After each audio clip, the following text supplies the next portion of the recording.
Okay. Okay, good afternoon. Oh, that's so, I'm going to say it again. So after me, good afternoon.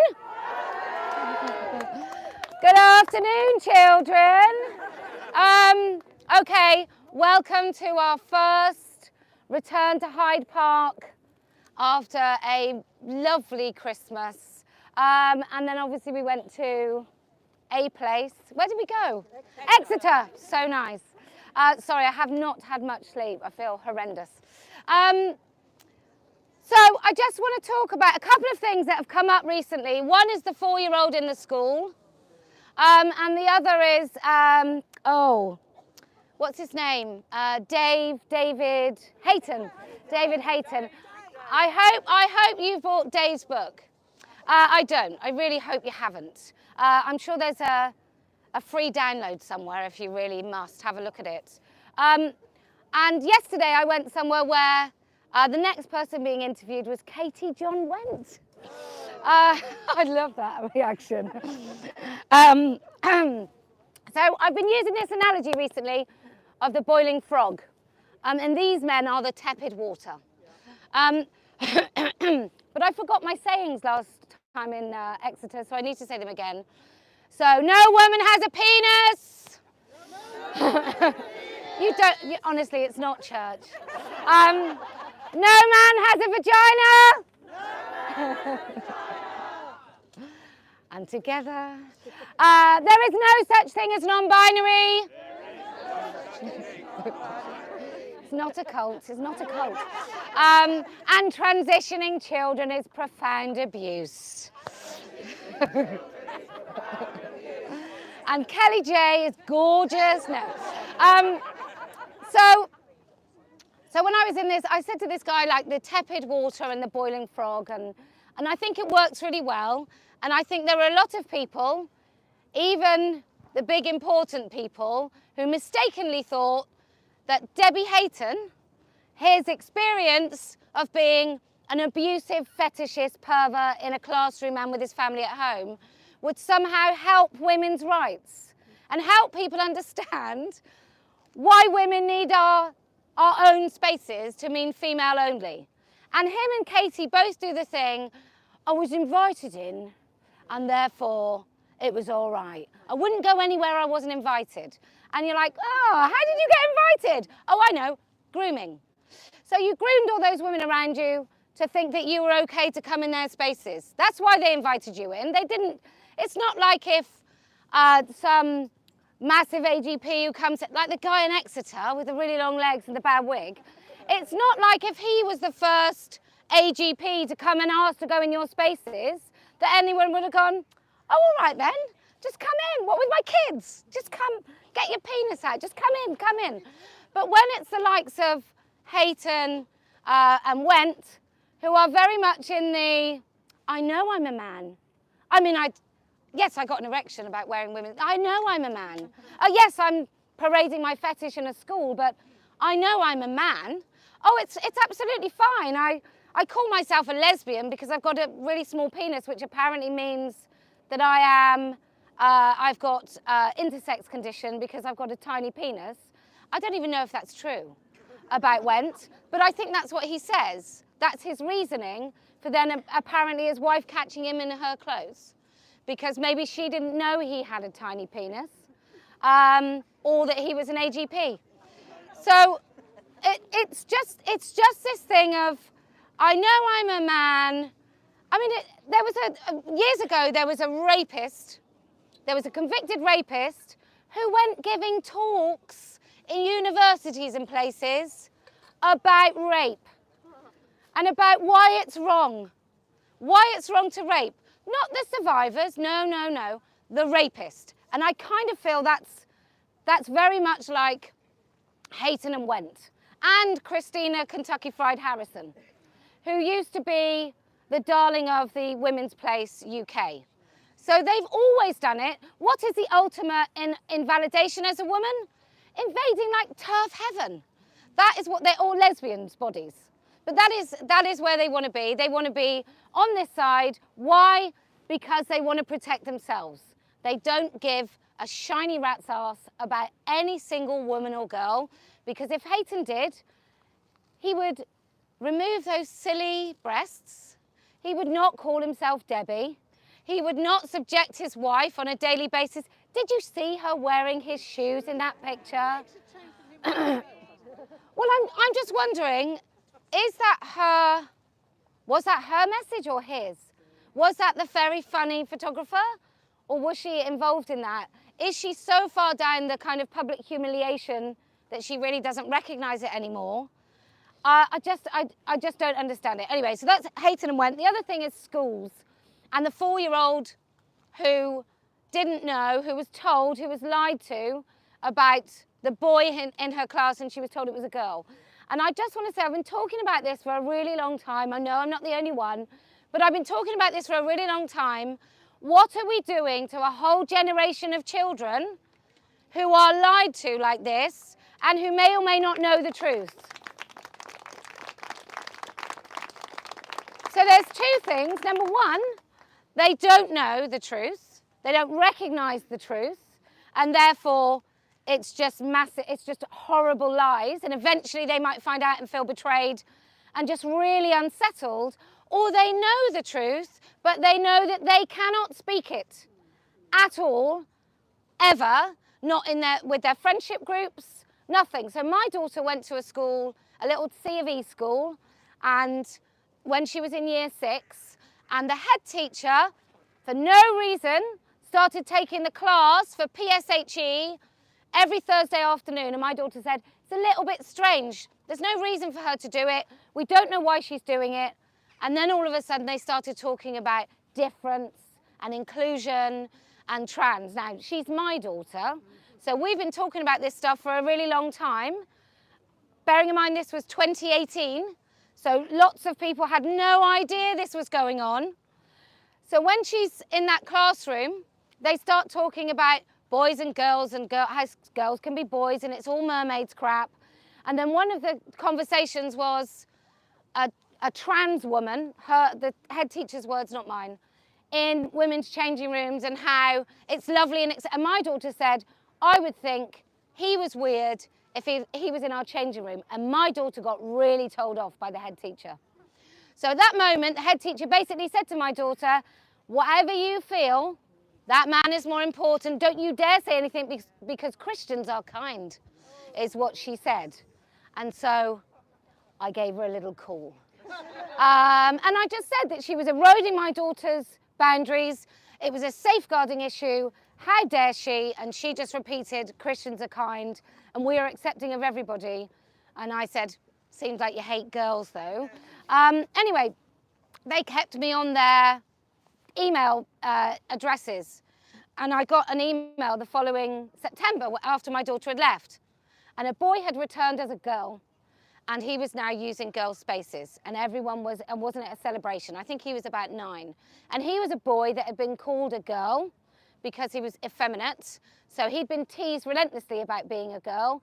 He didn't seem to mind, actually, my daughter said, but his parents had brought him back as, I don't know, Lucy or whatever, and he was using the girl spaces, and there was a paragraph saying, do you need any more information? And it was the mermaids link. So this has been going on in schools such a long time. It's great that it's finally making the news. I do think everything's just so freaking late. We've known about all of this stuff for a really long time. Anyway, I thought I'd give a little bit of a monologue to start because it's Let Women Speak. So the idea of Let Women Speak is I don't do a monologue forever. Yes. And then you come and speak. You take your microphones. You say whatever you want. There's no rules about what you can and cannot say here. And there's no rules about anything you do while you're here. Well, there is. But remember the rule from the beginning, because that is a rule, before we went live. So, okay, come. Oh yeah, and give the mics back. And eat. Julia's got lovely food. Just eat until your heart's content. It's all vegetarian. Is it vegetarian? Yeah. Really nice. Really nice. Right. Good afternoon. Let Women Speak. Good afternoon. A famous feminist once said to me something very important. It might have been Sheila Jeffreys, was it Janice Raymond? They said, the trans activists have taken over your institutions. Who the flip do you think is going to give them back to you? They're not. So I'm here as the newly elected chair of North London Fawcett Society.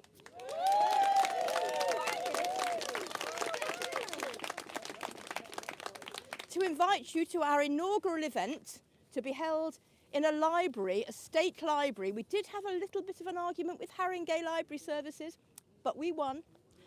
On the 10th of February, when we booked the wonderful Dr. Julia Long, the woman who piqued me back in 2016, to talk about pornography and the effects on women and children.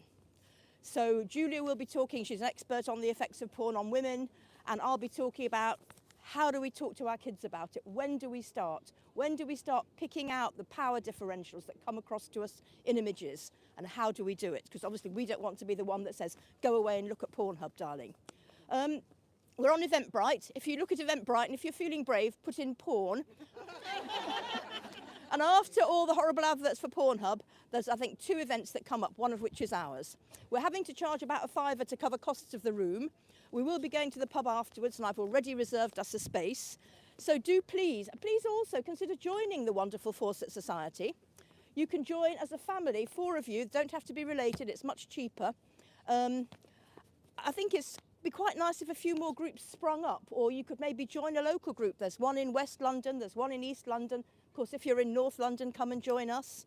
And, you know, it's important to get into these things. I'm having a lot of fun on the Kenwood Ladies Pond Committee, where they have rumbled my feminist activities. And, you know, yeah, I know, I'm afraid I'm not ashamed. And the psychologists among you will know about the model of group change, where it goes forming, storming, norming, and then performing. Well, suffice it to say that we're very much at the storming stage. And even when I apologise for triggering somebody by mentioning sexual assault, my apology is wrong. So I'm aware of the process, so I'm you know, watching it unroll. So lovely to see you all. Hope to see you on the 10th of Feb. Come and join us at Alexandra Park Library in the wonderful borough of Haringey. Oh. Thank you. Oh, I love that. A bit of infiltration never hurt anyone, did it? That's exactly what we're going to do with Party of Women that we tried to register since last March.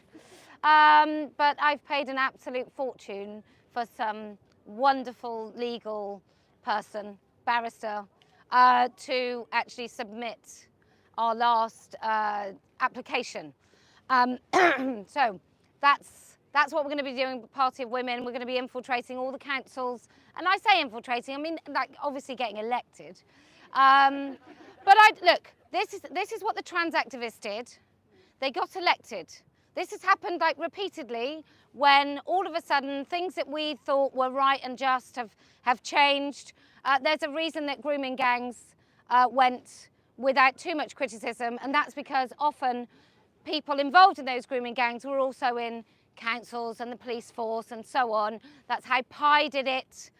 They infiltrated right the way through. I don't know if you saw my recent thing on Pi, when they talk about if you want to make children feel less afraid of having sex, their words, not mine, you need to educate them about sex, which is exactly what we're doing with our primary schools. We are educating our children about sex and sexuality so they believe that they have one and they have to have sex. And by that, I mean be raped.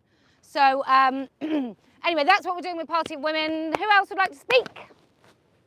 Oh my God, come on. Yes.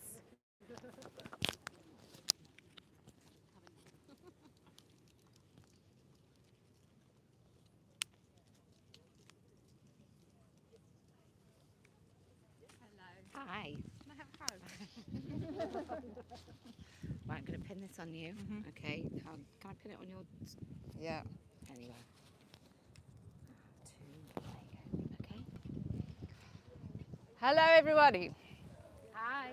I've been wanting to do this for a very, very long time. I am one of those ones that's been agitating from behind because the last 6 years I've been trying to put a paedophile in court, and if I spoke, it would be detrimental to the case.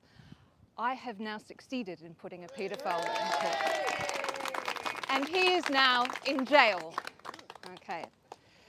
And I have been doing the research for the last few years, because most of you know that underneath the thing that's been able to push this through our society so clearly has been queer theory. Everybody knows that, yeah? What hasn't been clear is where that came from. Everybody kind of knows.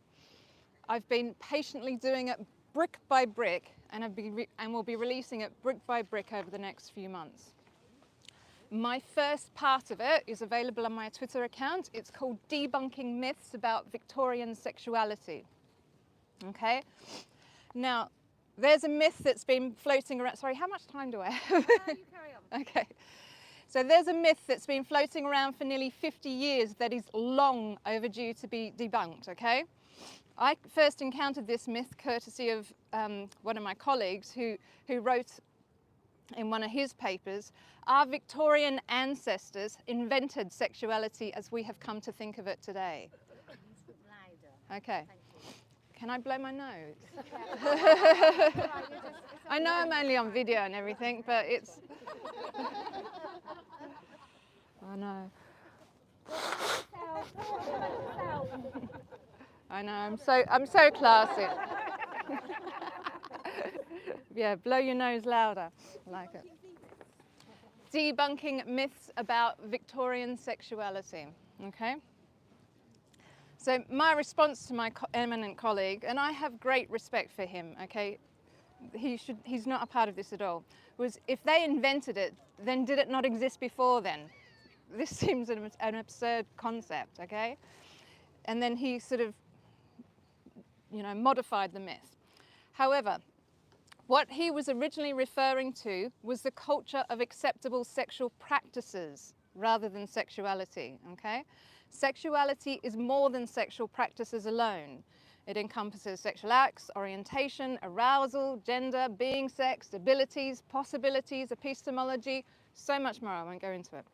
But to be fair to my colleague, I've seen this myth perpetuated in every modality of psychotherapy and psychology, in sociology, it's everywhere.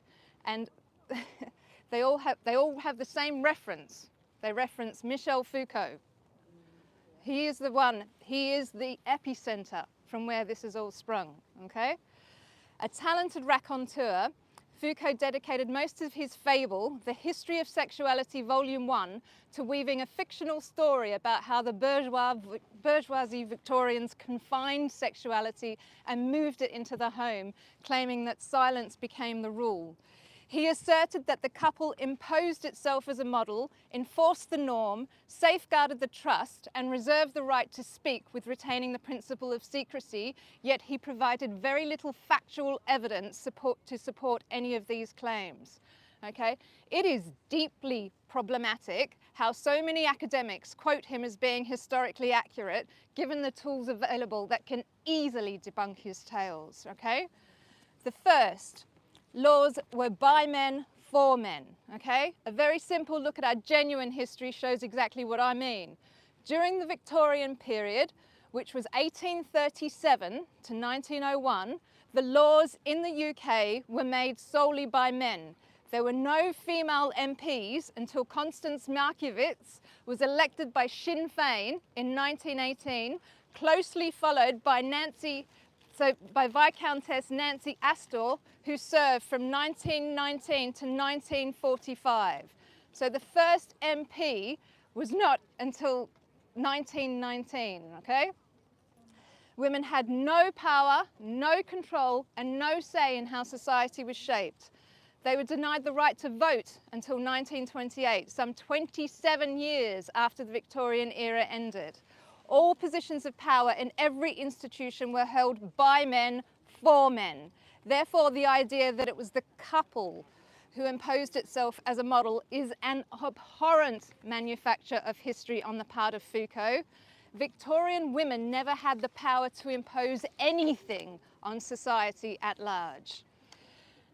Furthermore, men never had any need to be worried about the sexual practices of women because they were already subjugated and controlled by men through marriage. Owing to them being the physically weaker sex, men decided women were also mentally weaker, deprived them of any economic status, and treated them like chattels that were sold off with dowries. An idea that persists to this day in many cultures around the world. Okay? There is a rumour that the only time that the sexual practices of women were very nearly regulated was in the drafting of the Criminal Law Amendment Act of 1885. The rumour goes that Queen Victoria refused to sign off on the original form of the Act, which was alleged to include a criminalisation of lesbianism, stating that women just do not do such things, or something similar, okay? Debate has raged over whether Queen Victoria actually said this, and if so, whether she meant that women were not morally capable or just not physically capable of such things, because sexual intercourse at that time was considered to include a penis, okay? Whatever the case, the rumour has been constantly debunked because Queen Victoria never vetoed any bill. The last bill to be vetoed by a monarch was Queen Anne in 1707, all right?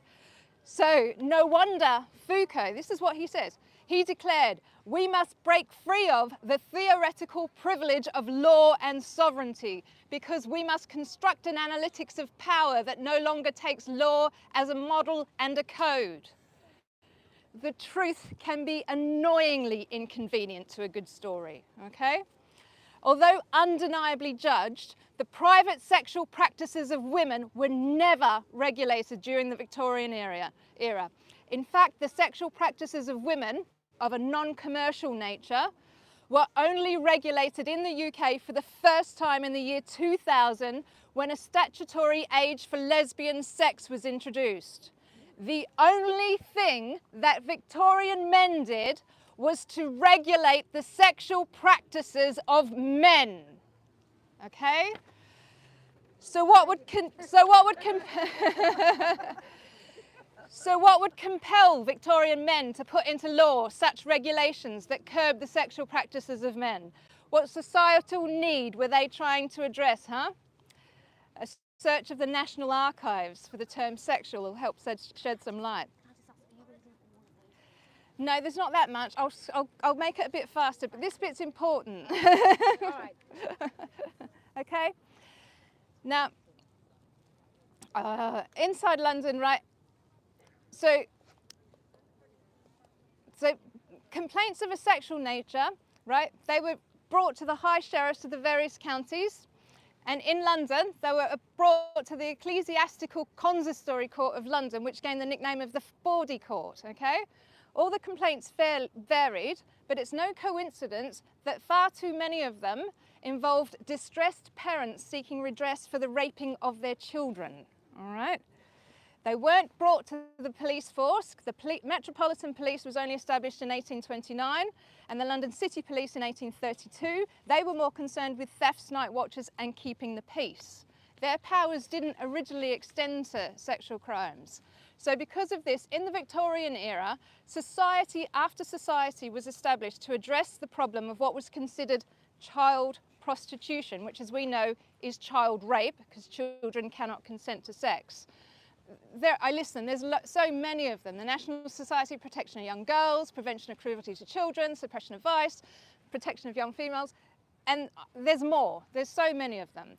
However, Foucault sort of claims that the aristocracy imposed heterosexual monogamy on the working class because it reflected their own culture of hereditary rights.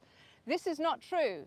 People approached these societies to intervene in their neighbourhood affairs because these brothels were like creating these situations in their neighbourhoods.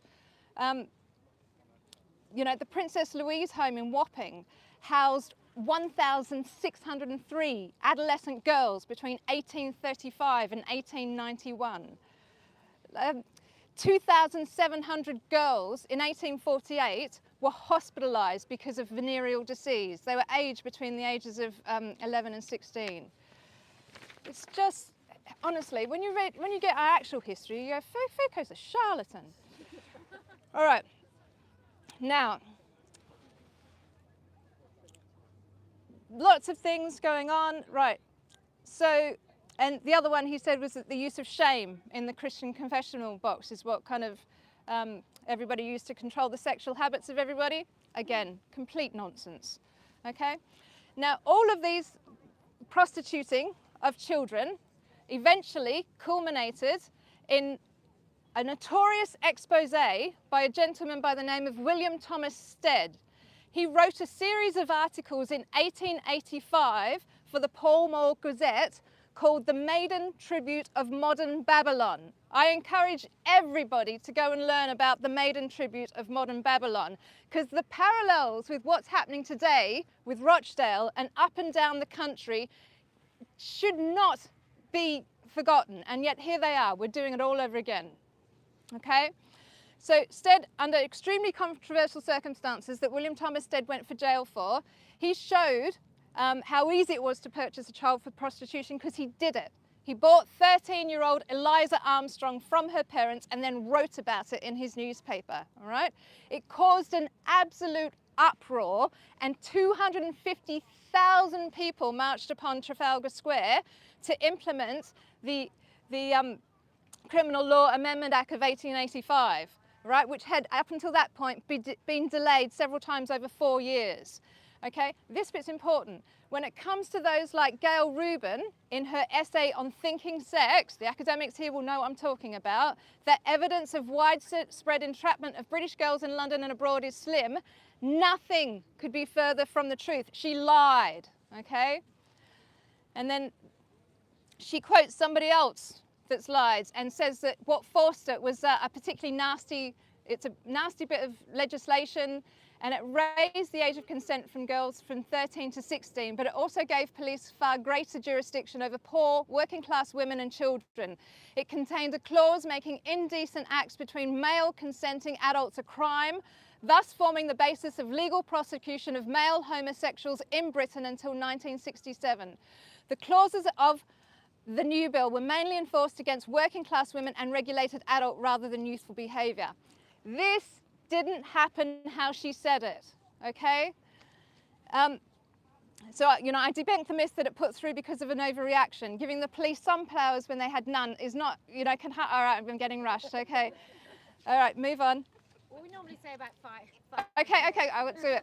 Okay, so in its simplest form, the Act sought to increase the age of consent from 13 to 16, but it became controversial because of Henry Labouchere. He inserted into the Act an amendment that says, any male person who in public or in private commits or is a party to the commission of or procures or attempts to procure the commission by any male person of any act of gross indecency, blah, blah, blah, will be convicted thereof and liable at the discretion of the court to be imprisoned for any term not exceeding 2 years. It was amended and rushed through. Oscar Wilde and Alan Turing were two of the more high-profile victims who were tragically incarcerated because of Labouchere's amendment, okay? Right, all of these are irrefutable facts, and they were intentionally and deliberately ignored by Foucault and dismissed or distorted by Rubin, okay? Now, the Act was concerned originally with an age of consent and curbing the extent of prostitution, but it was then used as a weapon against homosexuality, right? Labouchere put his amendment in order to protect male children, but then it was used by others. And this is how our history then created a situation where homosexuality was outlawed, but it was tied up in the protection of children. And this is what Foucault was trying to get everybody to ignore, and he succeeded in doing it now for over 50 years. Anyway, I will stop with the rest. All of it's online if you want to read the rest of it. Sorry. Cheers, thank you very much. So I think we know Foucault is a wrong un. I think that's where we are. It's nice to see the police. Do you know what's really lovely about this? And I just want to talk about some, I'm not going to say they're differences. I just want to be very clear about what Let Women Speak is. Just so, in a few months down the line, I'm not going to start compromising, which is kind of another word for surrendering or submitting. I'm not going to start doing that. So Let Women Speak is about absolutely retaining boundaries for women and children and men, but mainly for women and children. That's what Let Women Speak is about. That's what my organisation is about. That's what we've made here with you guys who come, gals, who come monthly, and many of the stewards, and thank you so much, stewards. And Mary. So what we do is we create a space in which women feel that they can speak about the things that sometimes they do not feel that they can speak about at all in their lives. And if you listen to TERF Talk on a Tuesday, there's so many people that phone up who kind of feel like they've expelled air for the first time in a really long time by being able to say the things they need to say. So, I'm not about policing speech, although I will correct you if you call a man she. But other than that, not really about correcting your speech. It's none of my business who you vote for. It's none of my business. It's not anybody's business here. It's nothing to do with us. What you think about anything else besides women's boundaries, I really don't care. In fact, I'd rather not know. And I think that's what makes this very, very strong. I do not think that I want to share the work that we've done here and the movement that we've built here. I don't really want to share that and dilute it by then advocating for other things, because that's not what we're about either. So, there will not come a time where Let Women Speak is prepared to compromise your rights, your language, or your spaces. There's no point at which you will ever hear me utter, sometimes it might be the good thing to puberty block a child. You won't hear me singing the praises of maybe someone like Helen Pluckrose, or any other AGP advocate at all. You won't hear me try and compromise that some troons are good troons and pet troons. None of them are small enough for a small cage. None of them.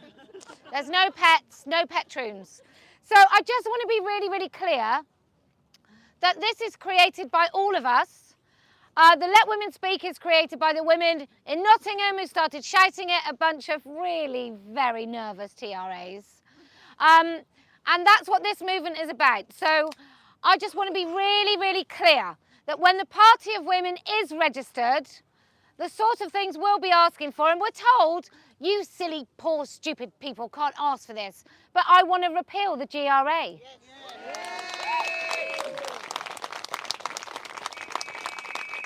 And I want this stuff out of schools immediately, and I want teachers trying to groom children into this cult. I want them criminalised. I don't see... And Polly Carmichael, I just want to tell you that we'll be looking for laws to criminalise you and all the people that were in the Tavistock pushing this shit everywhere.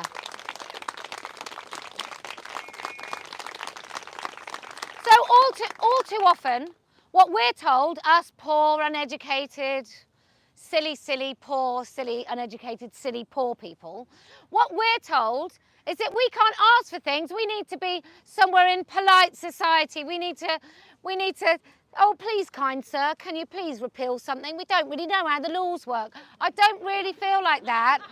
I sort of feel like, look, love him or hate him, like the outcome or not. Nigel Farage had a single issue campaign, and do you know what? We came out of the bloody European Union. Now, again, I'm not saying I would have voted to leave. I did vote to stay. I would have voted, just to be clear. But when it comes to that particular campaign, he didn't say, can we bring some of us?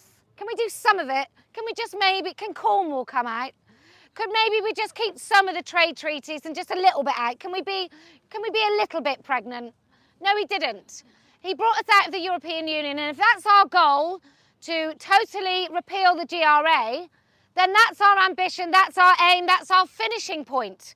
That is not something where we say, it's too difficult, let's try and put a layer of something over it, like, fuck off. I really have got to the point where I'm tired of being told no. No doesn't work very well with me. I'm really good at saying it. I'm not very good at, when somebody says no, I think, well, hang on a minute, I want that to happen. Therefore, that will happen. By hook or by crook, we will get to that point. We will get to the point where no child in this country, no matter how moronic their parents and their doctors are, and I recently did something about, well, we didn't know, like, I wouldn't have believed it, but she was 2 and she was adamant. And so by the time she was 2.5 and 2.5, she was saying, I'm a boy, Dad, and by 2 years and 8 months, she was a boy, and it wasn't that she wanted to be a boy, she was a boy, and I wouldn't have believed it. And then the mother was like, sometimes when she wears dresses, sometimes when he wears dresses to be feminine, we know he's still a boy. So those people are on course to totally abuse their children in replacement of actually achieving anything on their own. So that's what's happening, and I admit it's mostly women. I don't know what the fuck is wrong with us, that we need to, by virtue of abusing our children, we get some sort of status with other women and parents, but that also needs eradicating. But anyway, I just wanted to be really, really clear, just in case you think in 6 months' time, once the party is done, and we're all up and running and everyone's campaigning for it, that I'm suddenly going to go, well, why don't we just try and amend the GRA? I don't want to do that at all. So I just want to be very, very clear. Okay, you. Do you know, they've come from separate places and they're wearing the same T-shirt. It's bloody freaky, I'm telling you. It's like you're twins or something. Something It's like like you're that. twins. It's weird. Right, it's 2024, and I've had quite enough of this silliness, as I imagine all of you have too. So I decided to write a little poem to cheer us all up. I'm dedicating it to the UN, but more specifically to whatever numpty decided to give the champion for the UK women to. So if you can guess what the last line of each verse is, feel free to join in. Woman is what I am. I'll fight for my dignity, defend my rights. Hear my pledge. That is a man. He's got meat and 2 veg. Woman is what I am. You can blame me. You can defame me. You can stick me in the dock. But that is a man. He's got a blooming cock. Some Dennis Kavanagh eye rolls here. Woman is what I am. The police can send a tran to search me. I will not submit. You see, that is a man and he still has his prick. Woman is what I am. Don't get me wrong. I'm not here for any kind of ding-dong. But that is a man and he's got a giant schlong. Woman is what I am. I don't have a lady brain. It's part of me. It's not a lodger. Now please, come on. That's a man with a todger. Woman is what I am.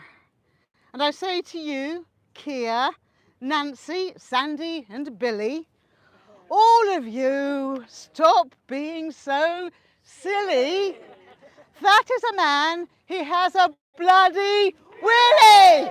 Thank you. Oh, yeah, get this. Woman is what I am. Our stories have long been told.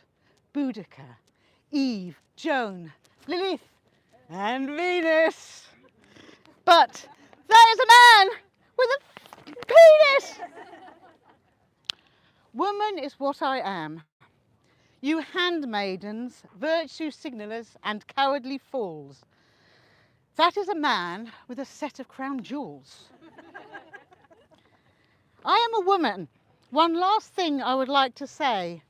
That is a lesbian. Now please don't be thick. She's a proud lesbian and she don't do dick. Thank you.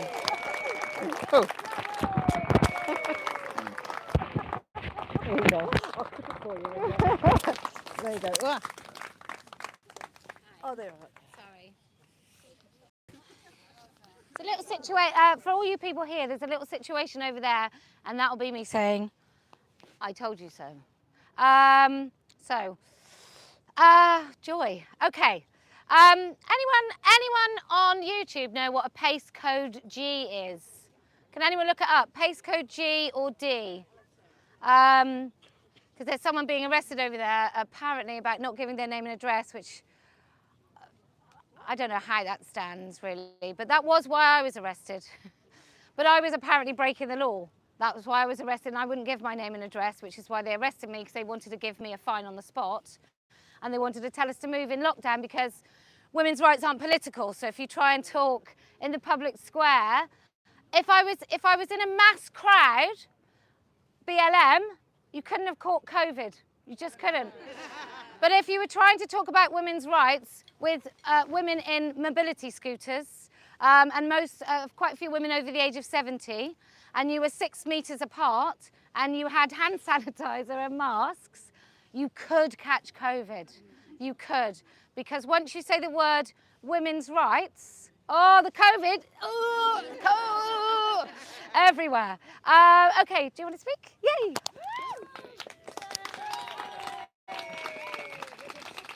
Can you put it on there? Clip it on there. Oh! Peggy Nora. Oh, bloody hell, love. Bloody Nora. There you go. Is here? Can you see me? Hiya, I'm DJ Lippy. From an organisation called Make More Noise. I wanted to talk a little bit about what I've been seeing in the movement in the past couple of months or so. And I don't know about a lot of you, but it feels like some people in the movement are trying to drag us back. They're shifting the Overton window back to 2018. And they're talking about true trans and inviting men who have a fetish called autogynephilia into the movement to tell us all about it and say it's a natural variation of human sexuality, which we've heard before.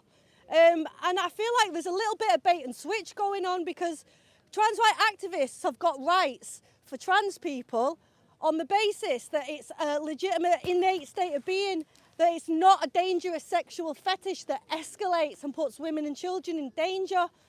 And I think all of these NGOs and organisations have spent a lot of money trying to shut down any discussions of fetish, autogynephilia, transvestite disorder, because to them it totally blows their entire argument out of the water.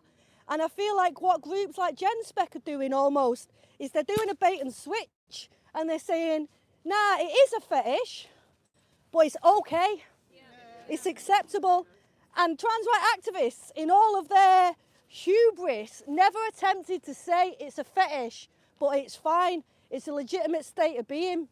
And I think it's a very dangerous thing, because it's like this, they've done this, and now we're supposed to say, well, no, we have to accommodate these men somehow. We have to accept this. We have to accept this behaviour in public. And I think it's really difficult for us who've been making the case about safeguarding to do so in a framework where trans is positioned as a civil rights liberty, as a rights liberty, as a category of humans that actually exists. Whereas I think a lot of us here would say that's bullshit, innit? Yes. I'd just like to say I think a lot of this comes back to grooming, and a lot of people in this movement have been groomed, and they like to think they wouldn't have done, but like they're so groomable, yeah, you should take them to Crufts, they'd win first prize. Do you know what I mean? And yeah, so I just want to say we've got to hold strong now, because they are trying to shift it back and exclude those of us who hold on to the core of what we're fighting for, which is safeguarding for women, children, for gays, and for vulnerable people who have autism. And that's another aspect of the trans debate that isn't really talked about. It's a crossover between autism and trans identities. And I'd just like to say a final thing. It's a bit of a set, it's not really related, but talking a little bit about how we laugh about men who display their fetish in public, and how that's kind of a cruel thing and it's mean and we shouldn't do it. And it's like they think we want to have the right to see a trans person in the street and go up to him and go, ah, look at him, he's stupid, go and batter him. But it's not about that. It's about, think about it. You're in work and like Gary decides that he's going to come out as a woman, yeah? And he comes out as Cindy and he starts using the women's facilities. Now the women at work, they might start off being like accommodating and kind, but like eventually are they not going to be like, hang on a minute, he's not really being very feminine, he's got a lesbian fetish and he's coming over here and he's using our toilets. Have they not got a right to joke with each other in work about this? You know what I mean? When someone's abusing you, have you not got a right to have a little joke? And as the law stands and as this line stands that we can't laugh at people who are being offensive, it means that like if you say something or you make a joke at work, are you going to lose your job? You know, what about those little girls at that nursery? Are they going to be able to say anything, or are they going to be perceived as hateful and cruel? What about women in prisons? Are they got a right to say anything, to make jokes amongst themselves? Because that's what we do, innit, women? When a guy's like testing your boundaries, you make jokes with your mates, and that's what women do. And it comes back to the old line from Margaret Atwood. Women are afraid that men will kill. No, women are afraid that men will kill them, and men are afraid that women will laugh at them. So yeah, I think we really need to push.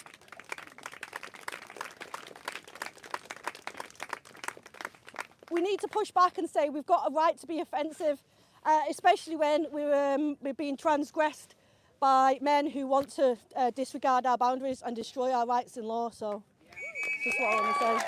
Thank you.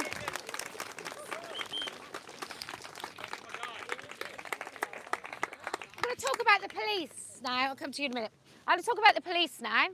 So I made a report of a crime the other day because there was a YouTuber who thought it was funny. In fact, I don't even know if he thought it was funny. He thought he was righteous to go up to random people and just shout abuse in their faces and block their way. So harassment in the street. Now, what he happened to be saying was also prejudice, and under this current regime would be hate speech. I don't agree with hate speech, but I also don't think you have the right to go and block somebody's way and scream in their faces. Now, I can't tell, I've dealt with the police a long time. I got interviewed under caution in 2018, and I've had police dealings 5 times now, once arrested, once to my door about being untoward about paedophiles. Oh, they're such great, kind child rapists. Anyway, I've been untoward about them. Who knew? I thought you could be untoward about them, to be honest. And then I've been interviewed under caution on 3 occasions. But I just want to say, they phoned me and they said, would you be prepared to be the witness in this case? Like, do you want to make a statement, be the witness? And I said, I've sent you the video link.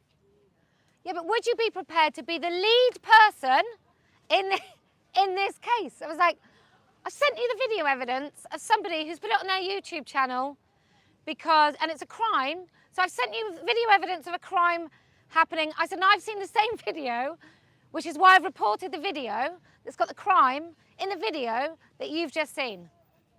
Yeah, but would you be prepared? I was like, hang on a minute. So do you know who the victim is? I went, well, I could probably give it a Google, maybe call you back in 10 minutes. But I'm not a police detective, but I think I could do that. Oh, do you know the perpetrator? I was like, well, he's got a big YouTube channel, so I think he's identifiable. I think you could probably find him.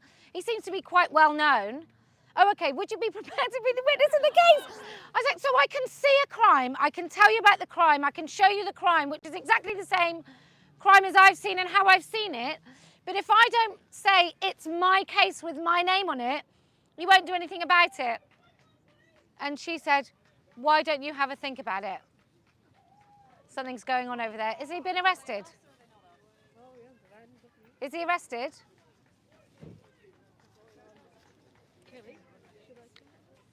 Yeah. We'll just show you what's going on. So this is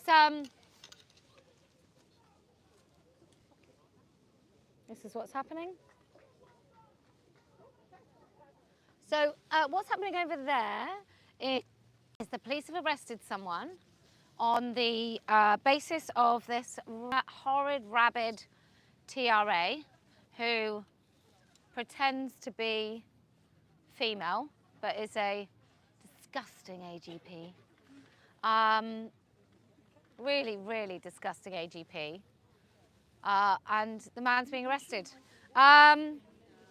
So, who the police? We shouldn't be giving them the attention. It's the police, and it's not a TRA. It's not a TRA being arrested. No, it's not. No. I thought that's what you said. No. Can I just remind you as well, on the provision of a TRA making a report to the police have arrested someone. No evidence, just a complaint, which is weird, really, because when I showed them some evidence, they didn't want to know. Also, we've been here with TRAs screaming in women's faces with fuck TERFs, die in a fire, suck my dick, all that stuff. Do the police make any arrests? I don't think so. I mean, we talk about two-tier policing, and I think we know that it's fundamentally screwed, the police. And I think even obviously you've got activists in the police force, but you've also got really pissed off police in the police force who feel that they can't speak about the crap that's going on in the police force because diversity, equality and inclusion ruins every single workplace. It used to mean ramps for people with disabilities.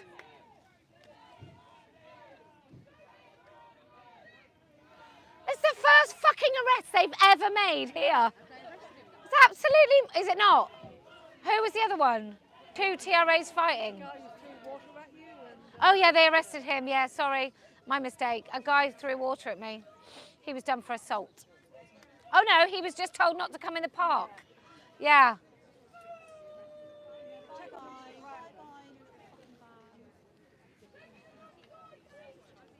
God's sake. Okay, so that's happened here today.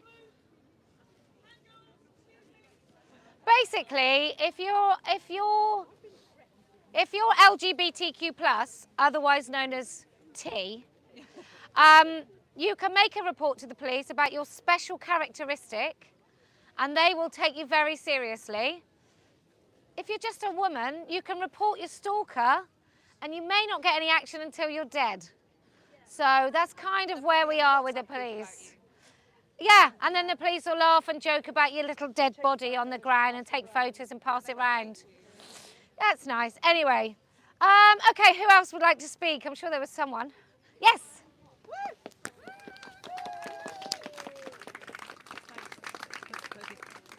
I'm going to pin these. Oh yeah, so everyone can hear you. One on each side. jolly good. Okay. Right, hi, I'm Sally. I live in Edinburgh. And I'm a bit torn about what to speak about today because usually I come and say, I'm Sally, I'm a lesbian, and I want to talk about lesbian spaces. But having come from Edinburgh, and I've been in the courtroom this week, or last week a bit, in Rose Adams' case against the Edinburgh Rape Crisis Centre, and I thought I'd talk to you about that, but you couldn't do it justice in 5 minutes. So if you haven't already, go and read the tribunal tweets reporting on it, because what's extraordinary about that case is it's not just that they were bullying Rose in much the same way that Joe got bullied at the Open University, but because Edinburgh Rape Crisis is run by a man in a sari, they've been able to put the whole of gender identity ideology on trial and the behaviour of the gender identity extremists. And that's different from what I think has happened in any of the other cases. And it's absolutely jaw-droppingly extraordinary to hear some of the stuff that was said. It was the most dystopian experience I've ever had. So I'm recommending them to you for some reading. And now I'm shamelessly going to recommend some further reading, which is a book that I co-edited called Women's Rights and Gender Wrongs, The Global Impact of Gender Identity Ideology. And it was published by Women's Declaration International. And because we've got international contacts everywhere in the world, we've got articles by 38 women from 36, 37 different countries, 38 different countries, sorry, are represented in this book on all 5 continents. And it's in 2 parts, so there's some short essays about different aspects of the way that gender identity ideology affects women. And then there's the second half is standardized country reports from 3 different countries, looking at the way that whatever's happening to women in those countries. And it's not that I'm modest or anything, but Kathleen Stock described it as a stunning book and a jaw-dropping snapshot of the state of play. And she said it was rigorously researched. So I'm happy to go with Kathleen's explanation. I've got a couple of copies to sell here. Otherwise, you should be able to get it in any bookshop or off Amazon. Waterstones, you should be able to get it from. You might have to order it. There was a bookshop in Cambridge that I think was stocking some. We can't find out who's stocking it. But any bookshop should be able to order it for you. And it's published, if they ask, by Women's Declaration International. And as I say, I've got 2 or 3 copies if anybody wants to buy one from me now. Thanks very much.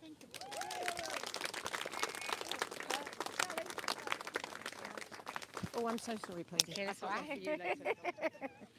I just want to say, I'm really cross about that police. I'm still a bit cross about the police thing.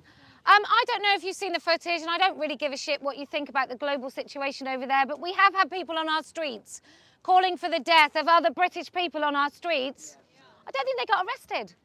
I don't think they did. I think if you're a mild-mannered, nice person, you can be arrested. If you're a rabid, hateful person shouting about killing people on the streets of this country, you can't. You just can't. So, in many ways, maybe we should be rabid, hateful. No. But it's just a bit mind-blowing, isn't it?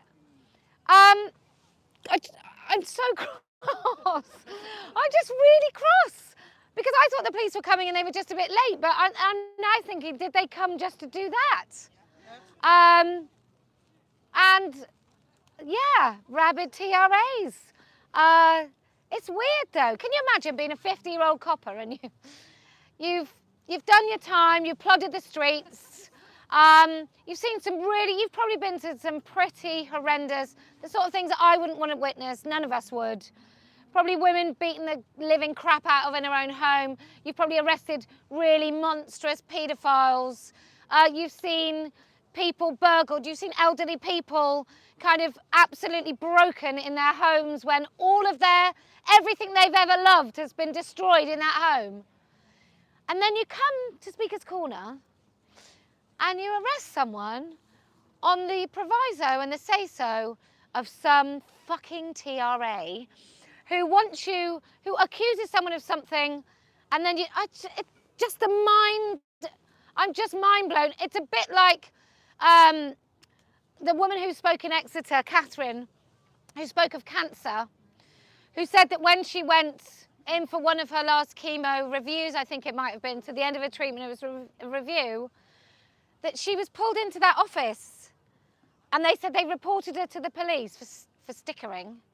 And you just think, you must have, those people in that office must have seen people in their final fucking weeks.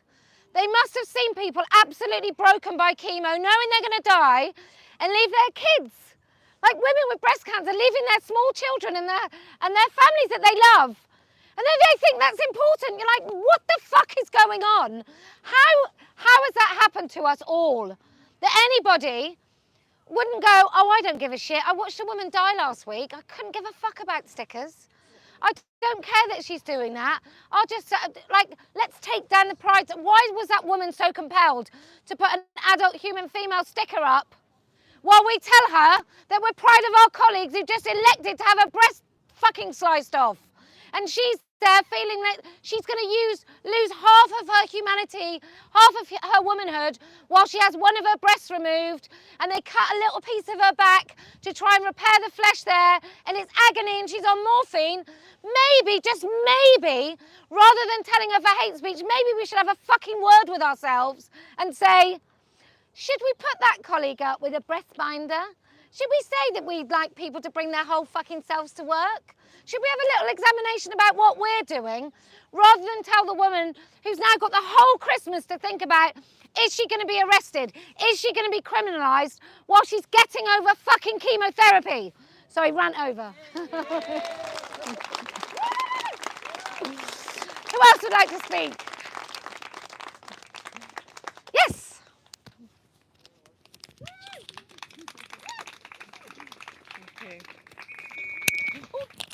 don't know what's the matter with me. I've had very little sleep. Can you get to the floor, love? Do you need a cup of tea? Get down, can't get up. Thank you. Right, that one. Hello. I would like to say a big thank you to Teresa Steele for her win against HCA, the largest group of private hospitals in the UK. They've now removed gender from their policies and reverted it to sex and offer same-sex care as legal, as this is for standard, as this is legal. For those of you who aren't aware of Teresa Steele's case, she had a major operation cancelled after she disclosed that she didn't want to participate in any forms of gender ideology. At a subsequent appointment, a man in a wig and lipstick entered the examination room uninvited and stared at her in a threatening manner. At this point, she requested single-sex intimate care post-operatively. Her operation was cancelled because the hospital said her beliefs and values did not align with those of the hospital. After a month and after considerable pressure from women's organisations, the hospital arranged for her to have surgery. The delay caused significant complications and could have killed her. So gender has been removed from policies and same-sex intimate care as standard. So now we need to ignite a campaign for all UK healthcare providers to revert to the values of the CQC fundamental standards. We need help to take this campaign forward and roll it out for the NHS and all healthcare providers in hospital and community care. Teresa Steele suggests that all women, when they're about to go into hospital, email in advance of admission. Request same-sex intimate care in accordance with the CQC Rule 10 and request to be put on a single-sex ward.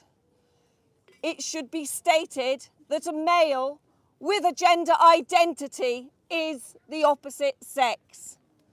The healthcare providers should be reminded that to have gender-critical views is a protected characteristic under the Equality Act 2010, thanks to Mayor Forstater.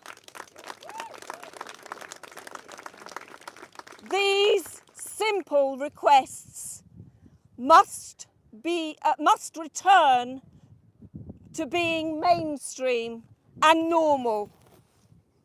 Ask all women that you know that they can and must make this demand for the societal good of all women and girls.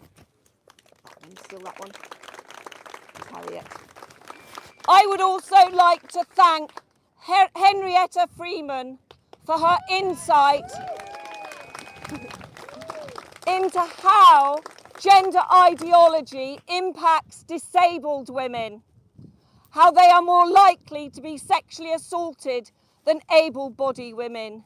She highlights that the 24-hour care providers that she is reliant on have changed their policies from same-sex to same-gendered intimate care.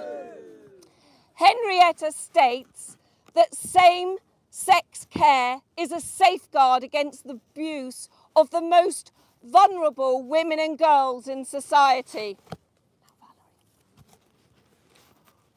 Would Valerie Neal, the 75-year-old woman who died as a result of being raped on a stroke unit at the Victoria Hospital in Blackpool have been saved by implementing same-sex intimate care?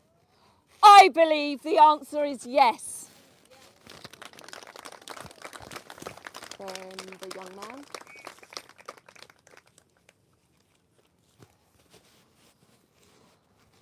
Would the many dementia patients this care worker raped have been saved if same-sex intimate care had been implemented?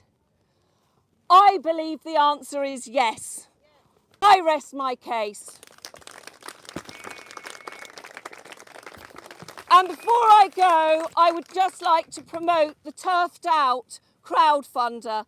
The Belfast 23 are raising a legal case of discrimination, assaulted and refused service at Robinson's Bar for supporting women's rights after a Let Women Speak event.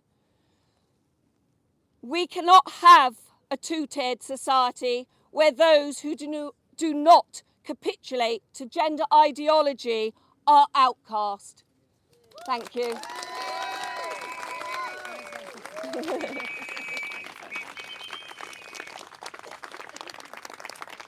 The Belfast 23, eh? I just want to make a point about that amazing speech. I just want to say that we can say sex, but if sex includes men as women, which often it does, then just asking that can still lead us into a situation. So I've recently had a conversation with someone who's going in for surgery, and they said to the admissions, I know I can ask for a female chaperone when I'm awake. Can I ask for one when I'm asleep? And the admissions woman didn't know. So I'm just thinking, I don't know if we can. I didn't know what to say to her. But I will say that in 2021, I think it was, we did a survey of all the hospital trusts, the NHS trusts in England and Wales. And they made no differentiation between a woman, well, 4 of them did actually, 4 of them did, between a woman, a man who says he's a woman, and a man with a legal fiction certificate to say he's a woman. So, like, no differentiation. And we know about good old Rachel. Do you remember good old Rachel? Rachel Dave, who was, I think he called himself the Spanish word for God. Yeah, Rachel Dios, that's him. He's on a mental health ward. He's now somewhere like working in a women's refuge or something, or hostel. He's somewhere else where he shouldn't be. And he wears, in his spare time, like most men called Dave who work in a hospital, he wears little PVC nurses outfits. Yeah, white ones, so not strictly adherent to the code, but he wears like knee-high PVC boots, and dresses as a nurse for his fetish, and then gets to do it all day. He was working on an acute mental health ward. I've said this many times, so I'm sorry if it's dull. But he was working on an acute ward. He was the head nurse on a female-only psychiatric ward for women who had suffered trauma. So that's nice. And the first thing he did, because he's so compassionate, is Dave. The first thing he did is he moved his office onto the floor where they slept, because that's not a big fucking red flag, is it? So I just want you to know that you kind of have to, I now have to say, and I'm sure you find yourself doing it as well, you can't just say, female, is it definitely female? You have to say, is it female without a penis? I mean, or you have to say, do you know what I'm saying? And often those people will go, yeah, I know what you're saying. And I say, you probably can't write it down or you might lose your job. But if I say to you that I want to come and I want to be seen by a woman, I mean a woman who's never had a penis. Never ever had a penis growing out of her body. That's what I'm talking about. And it feels like comical, right? It's mad. But you've got to say, I went to my GP. Now, bearing in mind, you know me, not everybody, like most people don't have any idea who I am, but if they do, they might think I'm all right, or they might really hate me, like really hate me. So if my GP's office has a receptionist of a woman with really large breasts in a binder, says he, him, with a little trans thing here, I genuinely, and I hate this kind of, I don't feel safe, I genuinely couldn't, when I went to the doctors and saw her, I couldn't ask for appointments for my kids because I thought, I don't want her to know who my children are.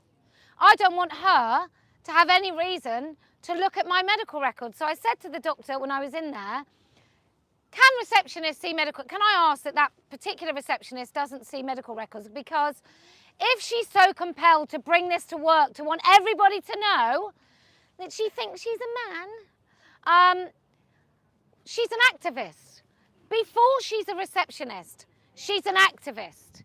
Because she feels like she's a persecuted minority trying to change the world with this latest so sincere civil rights movement that she's in. So she's an activist. They all are activists. Like I know a lady earlier used gender extremist. They're all fucking extremists. They're all in an extreme position of saying that big fat lie over there is the truth. I want you to believe it. You will believe it. You'll be forced to believe it. You'll be criminalized if you don't believe it. So there is no such thing about a middle ground trans activist or a middle ground person that calls themselves non-binary or trans ally. They are all extremists. I think we need to remember that that's what they are, and we are not extreme, which I've been called frequently for saying, no, women don't have penises ever, never. No, I won't use and dilute my language to include men into female language. That is not an extreme position. That is a right, truthful position. Basic facts. Okay. So let me just, anyone else want to speak before? Yes, come.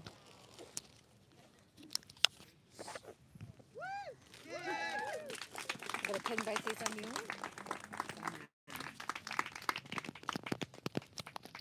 Sorry, I can't work my hands. There you go. Hello everyone, thank you to Posie for doing this and hopefully opening people's eyes. First off, I'd like to start this with a conversation I had a few months ago with my 3-year-old nephew. He used to go to football, and my brother told me that he wasn't very happy, so I had a conversation with him. I was like, do you like going to football? And he was like, no, I don't really like going to football. And so I asked him, expecting him to talk about some other sport. I was like, so what do you like? And he said, I like Legoland. And I think at that point it hit me. Obviously I'm around them a lot, around my nephew and my niece. But at that point I realized how innocent they are. He didn't know that I was expecting him to say some other sport. He just said Legoland because that's what he liked. So putting that aside, what I really want to talk about is porn, actually. Transgenderism wouldn't be half of what it is if it wasn't for porn. That's why we're also seeing increasing violence against women and girls. We're seeing horrible statistics coming out, especially between children. What's happening, more than half of the child sexual abuse being done to children is done by other children. How horrible is that? And that's because they're having access to porn. So when I read those statistics, I thought I had to do something about it because I wouldn't be able to live with myself if I didn't. Thankfully, I've managed to make some connections in the past few months, thanks to Let Women Speak and Standing for Women Local.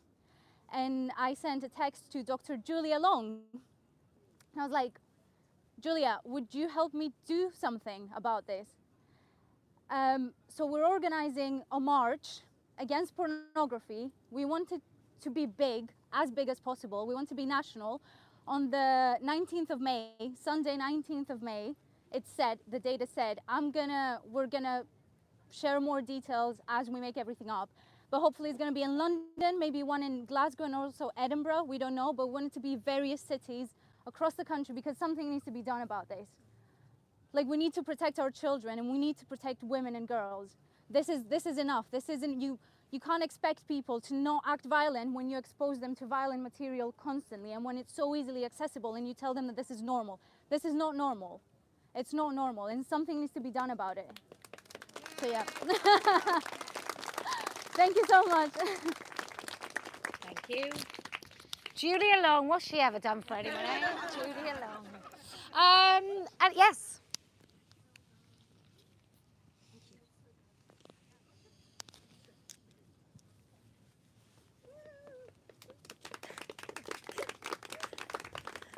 Hi folks, in case you're wondering, I'm still a woman. I haven't changed. I just wanted to ask you or to tell you a little bit about what's happening in Ireland. And I beseech you, if you know anyone, if you have any acquaintances, friends, family, or anybody in Ireland, that you get in touch with them and ask them to be your vote. We all did this in the constitutional change for abortion, and I worked on it to be my vote. Everybody tried to get 2 votes from Irish people for the Constitution, for the changing Constitution, for the abortion law. Little did we know that on the coattails of that, without any conversations with any women's group or any group at all, they brought in self-ID. Great for Ireland, that backward little dump that is now suddenly so progressive. Well done, Ireland. But please, the word is for woman is manor. Keep manor in the law. They're trying to change the law so that women and mother is no longer actually written in the law. So it's all happening, ironically, on International Women's Day, when women will be erased out of the Constitution of Ireland. Please get in touch with any Irish friends or family and ask them to be your vote. Thank you. Thank you so much. Anyone else? Because Julia's got her no-cook Rocky Road things. I don't know what they're called. Tiffins. Oh, they're so nice. Yes. Yeah, of course you can. Will you come and stand here? Just don't go for the phone. It'll be all right. Thank you. I just wanted to say, before I came here, I had a bit of spare time, so I popped to London Bridge to see the big pillar. yeah, I was great because there were 4 of us there. One lady, I think, over here is stickering, and then found you, and then found you as well. So I basically did a few laps, and eventually found a female member of staff. Over and started talking her through all the flags, and she was kind of like, oh, and then she was like, oh, well, do you want to meet him? And I was like, who? And she's like, well, the guy that made it, he's working today. And I was like, great, yeah. So she radioed him and he came over. His name was Billy. He was actually quite a nice gay Irish man. We ended up speaking for about over an hour. It was about maybe 30 or 40 minutes of like utter crap, just like brainwashed talk, like, oh, it's inclusivity, it's all of this. But eventually I felt like I just kept saying the same thing, and eventually, he was quite small as well, and I said to him, I was like, if you were my age, they would have got you, like you would be trans, they would have chopped your dick off, they do this in Iran, explain the whole thing, and by the end of it, he agreed that they would take down the pedo flag and the progressive flag. He kept saying, I'll take that one. I was like, and that one. He was like, fine. And then it was lucky because the other women were there. But yeah, but I warned him. I said, there's probably going to be more women coming, because there were 4 of us in the end that kept coming up. And I said, there's probably going to be more today, probably going to be more tomorrow, so I better hide. And he was like, but I was like, it's not going to stop. So I told him the whole thing should come down, but he was like, oh, I'll take down those 2. I was like, that's a start. But eventually, just about half an hour of like brainwashed crap, and then I kind of like smashed through it, and eventually he just kind of all fell apart, and he was just kind of like, oh, I had no idea about any of this. It was all good intentions. I was like, so is the road to hell. And he was like, I think it must have been Catholic or something, because when I said that, he was like, no. I must have reminded his mother maybe, but yeah, he said he'd take it down. So if it's not taken down tomorrow or next few days, someone get him. But his name was Billy, if you ask for him, but he was quite nice. He really listened. He's now Billy No Mates. Yeah, that's what I called him. But yeah, it worked. Oh, brilliant. Thank you. Well Thank done. you. Thanks. I've got a giant adult human female flag if anyone wants me to post it to them, and you can just stand there with a few of you and just wrap it around. Do you want to do it? Do you want to? No? Just on your own? Come on! Like a 2'5". Anyway, okay. So it's so lovely to see you all again. Anyone new this week? Oh, well done! Before I wrap up, anyone else want to speak? Yeah. Oh, one sec. Yes.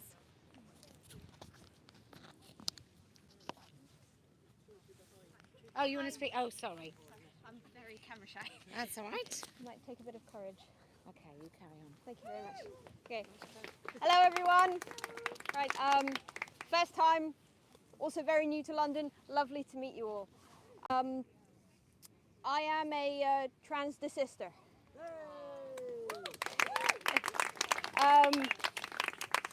I've also never said that out loud before. Yes. From the ages of 10, I was brainwashed through social media, mainly through Instagram, a little bit of Tumblr, teenage girl, all of that sort of thing. I'm also autistic, and having autism can cause an internal confusion. Things aren't, things that are normal, like categories like men and women, they're not as obvious to autistic people. So I was a prime candidate for this sort of explanation to come in and fill a void.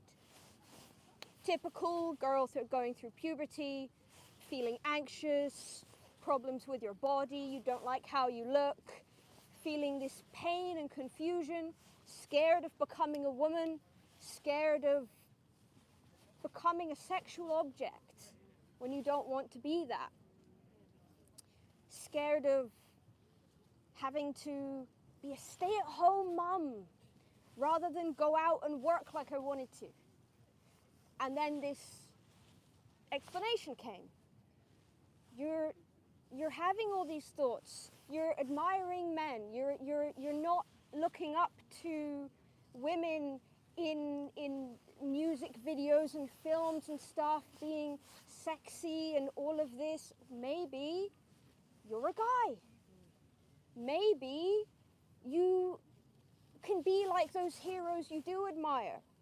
The writers, the psychologists who you do admire, who all happen to be men. Maybe your confusion is actually that you are a man, and that will make your pain go away, and that will solve your problems. And I bought into it. I read and read and read. I have a voracious mind, and I just kept finding out more and more, and it seemed like it was authentic. This is coming out of universities. This is coming out of published papers. These people are in high academic positions. Like, what? Am I just not going to trust my institutions that have gone on for hundreds of years uninterrupted? Of course they must be trustworthy. Of course these people must care about me. They're speaking in this compassionate language. They're speaking in this feminine, motherly, caring language. Then one day, I found the video of Dr. Jordan Peterson at the protest of Bill C-16, where he was talking to a trans activist, and I was all ready to hate this old white man, right? And I was all ready to support them, because I was one of them. But then everything that came out of his mouth was so reasonable. And he said, I have over 200 hours of college lectures or university lectures on my YouTube channel. You can come through those, and I have never said anything transphobic. And again, I was intrigued. I thought, oh, I've taken in all of this information. Here's something opposed to that that sounds reasonable, and there's 200 hours of it. I would like to see what's in there. And on the other side of listening to his Maps of Meaning University course, and after being introduced, thank God, to Brett Weinstein and Heather Hying, two people who are friends of Jordan, evolutionary biologists, so you can kind of tell what they were talking about, it unbrainwashed me.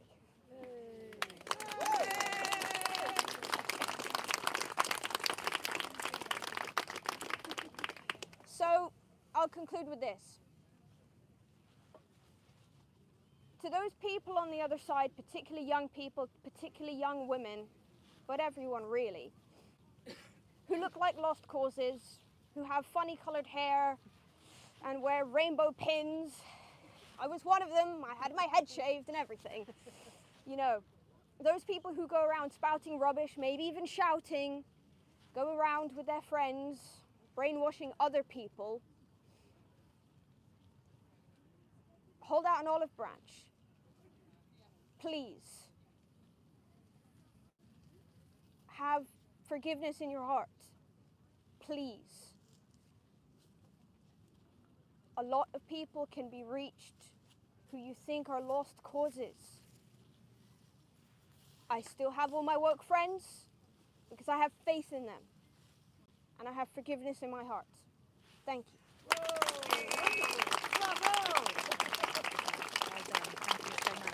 And thank you for helping me. No, you're very welcome. Yes. Okay. Sorry. That's all right. I would literally lose my job. Okay. Yeah. All right. So I know that for a fact because we are told that. Sorry, I'm not talking loud enough. I'm visiting here from the States. I specifically came to see you. I'm so happy to meet you. It's like a star. Oh, thank you. Thank you for what you do. Thank you for what you do. I'm really touched, actually. And by the last young woman who spoke, I'm a psychiatric nurse practitioner. I treat people with mental illness, and in my clinic, it's serious mental illness. And they are transitioning, okay? And they are having it paid for by, you know, Medicaid, which is our state-funded health system, to have these horrible surgeries. I'm expected to write letters for them. And I do sometimes, once I've made them go through a lot of hoops, because I can't refuse, or I would literally lose my job, so I can't be shown on camera. But I don't know what to do. I feel terrible about it. At the same time, I agree with so much of what you say, that these are hurting people, both the men and the women who are choosing this path that I see, that I've had as patients, have been really confused and really hurting. And the people that should be helping them won't or can't. And it's heartbreaking. And so I really thank you for what you're doing and your courage. Thank you. Oh, sorry. Just on that, I just keep thinking about what happens in 10 years when this is not very fashionable anymore. To mutilate your body is not something that most people are doing. Most people have decided to desist, to actually try and repair the harm and damage that it's done. Where's that anger and sadness going to go? For some people, it will go in, and they will hurt themselves, and they will be desperate. They will be women. And for some people, that hurt and that anger will go out. And I think we saw that boy who killed his dad, stabbed his father. I don't know if he stabbed his sister as well, but killed his dad because his dad had gone along with transition, and he couldn't quite understand how he would never actually have any sexual function. Now, I'm not saying that I think it's okay to kill your dad, but in many ways, I do understand that if someone had done something so catastrophic that had such a profound impact on everything. And I don't just mean whether or not you can have sex, but all the other things that go along with sexual attraction and sexual encounters and intimacy, and all the ways that we, as human beings, as adult human beings, communicate with each other, especially in intimate relationships. Like, how angry would I be if my parents had robbed me of that, and the doctors had robbed me of that, and my school teacher had persuaded me to do it? Like, the backlash is coming from so many different sides. I think we'll see, like, homophobia is in that movement, but I think that movement is seen as including lesbian, gays and bisexuals, which it does, but those are coerced and groomed, lesbian, gays and bisexuals. But when the backlash comes, people won't differentiate between the lesbians that went along with it and the lesbians that didn't. They'll come for all of you. And when it comes to the backlash, when this other group, this hurt, damaged group comes, I think it will be really violent and quite shocking.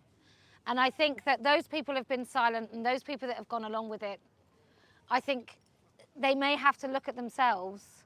And I think some of the doctors will be targeted. I think it will come out, and I think that these very damaged people with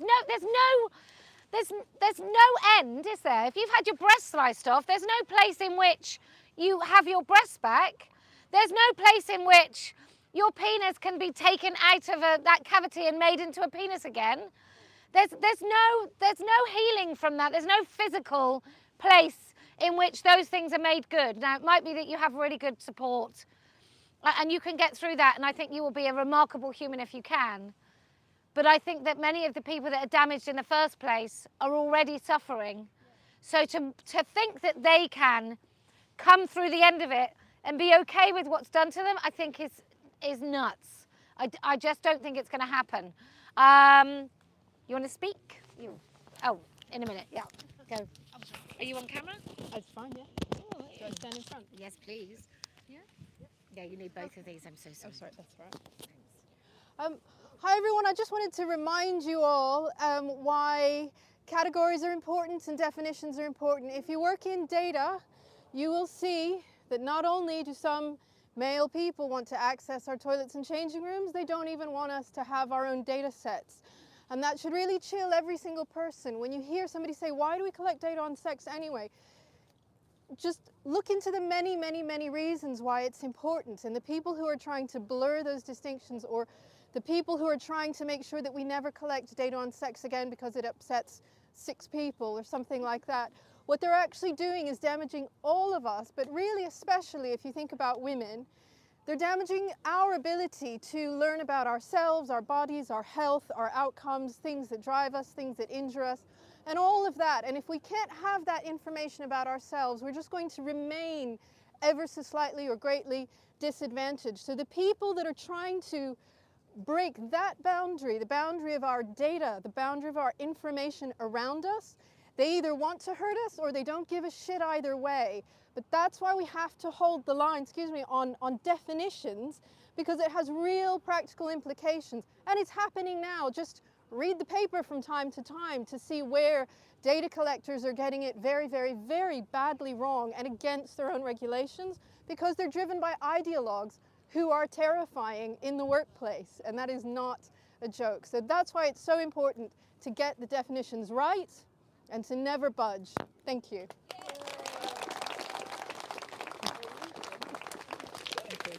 Came all the way from Essex. Oh, thanks. Oh, we're coming to Essex. We're doing Colchester, Cambridge. I'm going to do Cornwall in the summer. I'm going to have a week. So I'm going to go, Cornwall I think is July.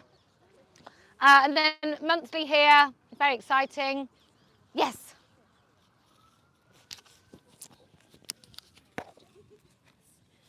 Wonder where you were going. Charging through the cameras. I was like, they can see you. Have they?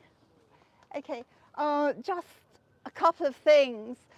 In yesterday's Mail on Saturday, there were 2 interesting pieces. One was a very long autobiographical piece by Dr. Hayton, physics teacher, who was christened David, I believe, and now goes by the name of Deborah. I haven't had time to read it, but I intend to read it. There was another shorter piece about mermaids who are not yet extinct. Why not? But they apparently have been writing to parents, and they have a template letter that they're urging parents to send to head teachers to make them not adhere to the Department for Education's guidelines on so-called gender. And they're emphasizing that these are only guidelines, only advice, it's not legislation. And if they insist on doing what Gillian and Kemi have advised, they may be breaking the law, you know.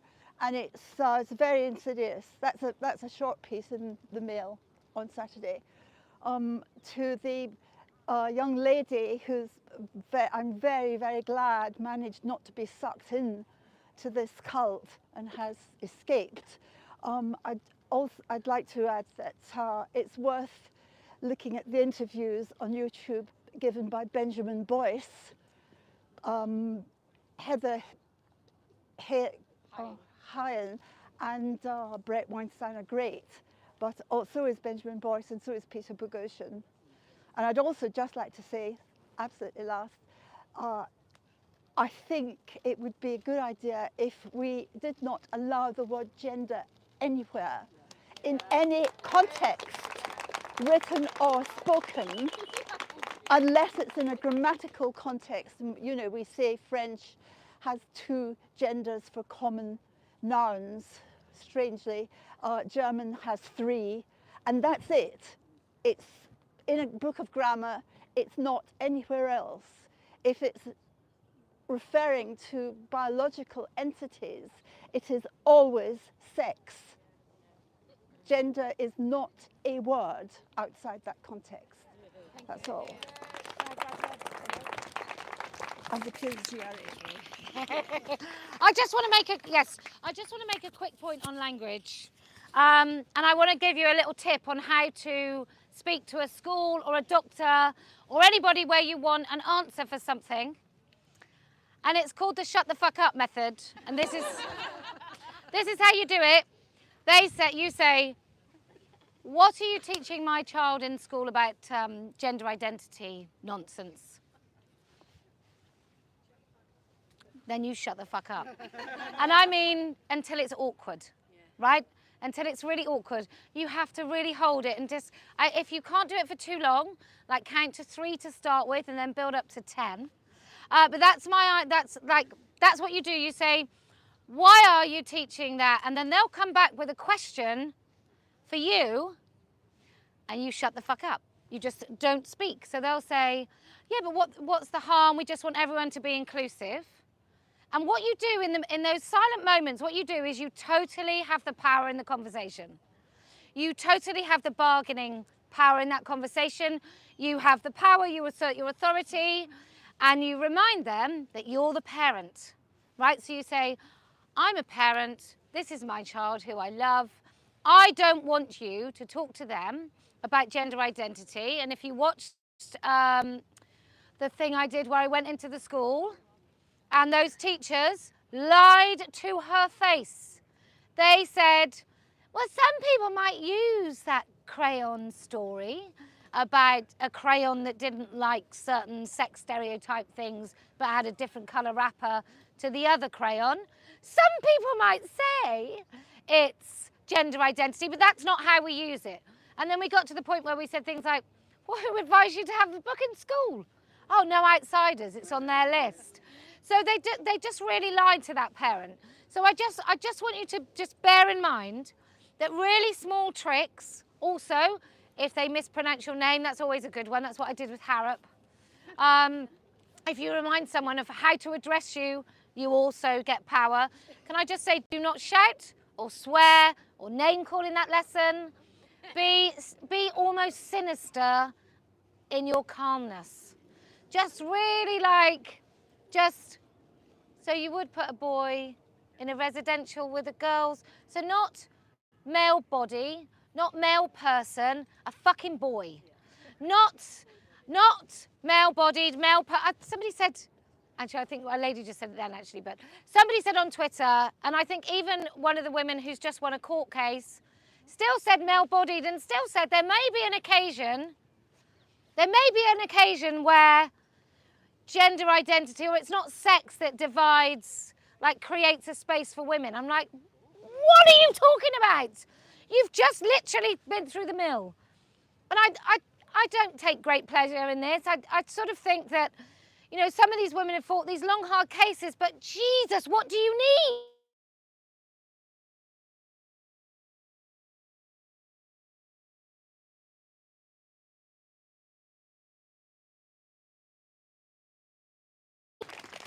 Do not accept, if you're wanting to finish a marathon, do not accept those who advocate for you who want to finish at 20 miles. Because I feel that is what's happening all the time at the moment. I don't want to finish at 20 miles. I don't want there to be some occasions where somebody with a cock can be in a woman's space. I don't want there to be any of those occasions where if there was someone with a penis in a woman's space, they were rushing a pervert and committing a criminal act.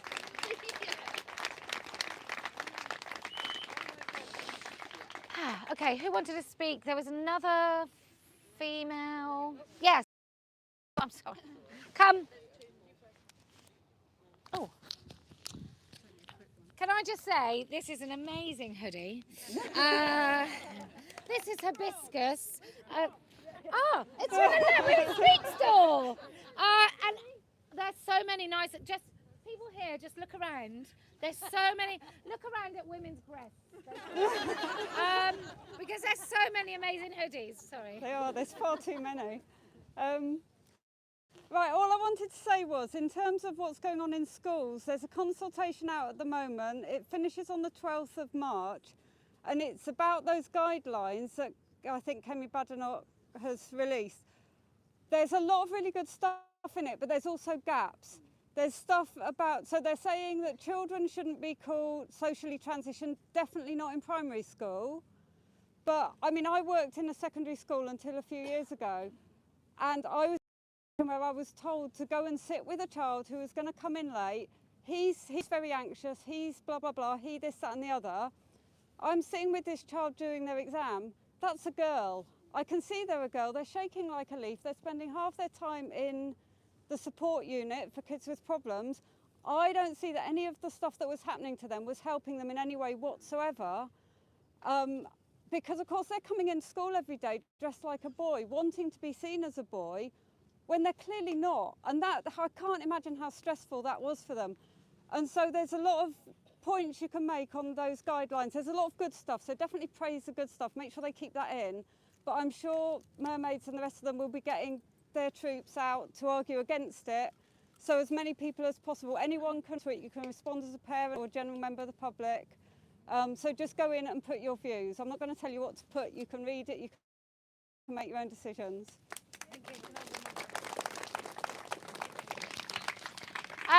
I do think that, look, this is why the Party of Women is needed, because everyone got really excited about Kemi saying a couple of things forthrightly, but actually she's still very proud of the changes that her government made to the gender recognition process. And they still managed to write a guidance, and fine, I get it, there are other people in the party that want to get you, but what's the point of giving people half of what they want?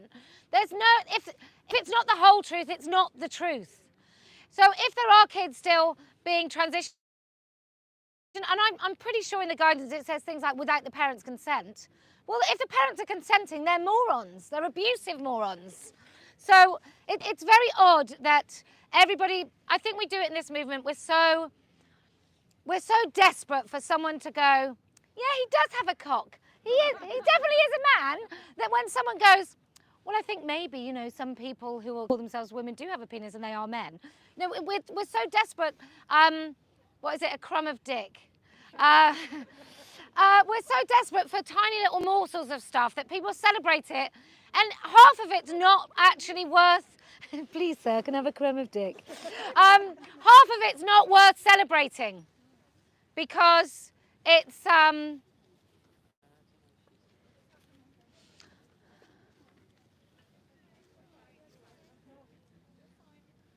okay. So, sorry. Anyway, so I think you just have to stick to what do you want? What do you think would be an end point? And anything less than that, they don't get your support. You don't help someone tell you they've won a race when they finish at 20 miles an hour. Okay? So that's where I'm at. So there's stuff going on all around. Julia's opened the tiffin again. And there's a little bit of a really violent fight over the guacamole. Anyway, somebody else wanted to talk. Me? Yes, you. Oh, God, I'm so sorry. I'm not taking it personal. You just wanted to get me away from the tiffin. Clear the route to tiffin. Well, I have absolutely no idea what has prompted me to speak. No recent articles, not forthcoming book. But I want to remind people, I'm not talking about children. They are a totally separate, created social problem here. I'm talking about men. Men with cocks, men with cocks they've removed, men with testicles in a jar. Still men, and they're all AGPs. Every single one of them. Even your friend, Nice David. Even your charming Nigella is an AGP. And that AGP gets off on violating women's boundaries. They get a sexual kick of being places they're not meant to be, whether that's a single-sex changing room or a feminist panel. So I just want to ask and almost beg, like others are begging for a crumb of dick, please, let's hold the line, think about it. They're getting off on your acceptance, that awkward smile, force and fear. So yes, shout it loudly, he's an AGP. Thank you. Who are you talking about? Right, all vaginas havers, have you finished? Did you want to speak? Well, you don't have to. There's another chap here who's ready. Come. Oh, come on then. Sorry.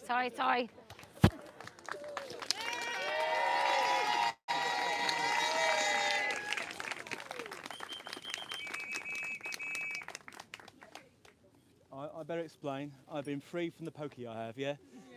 What it was that basically I was asked the police for my details. They had my name, had my details. They wouldn't tell me, and when I give it to them, I thought, I didn't know what this is about. It wouldn't tell me why for some time, but in the end, they finally told me that they had my name, and it was for malicious communications. This is exactly what the kid who's been harassing this event for years now has threatened me with, yeah? Anyway, I wouldn't tell them. They arrested me, but it was very simple, because as soon as they arrested me, they of course looked at my wallet, because that's my details. And in there, of course, was my driving license. So they now have the details for my fake drive. No.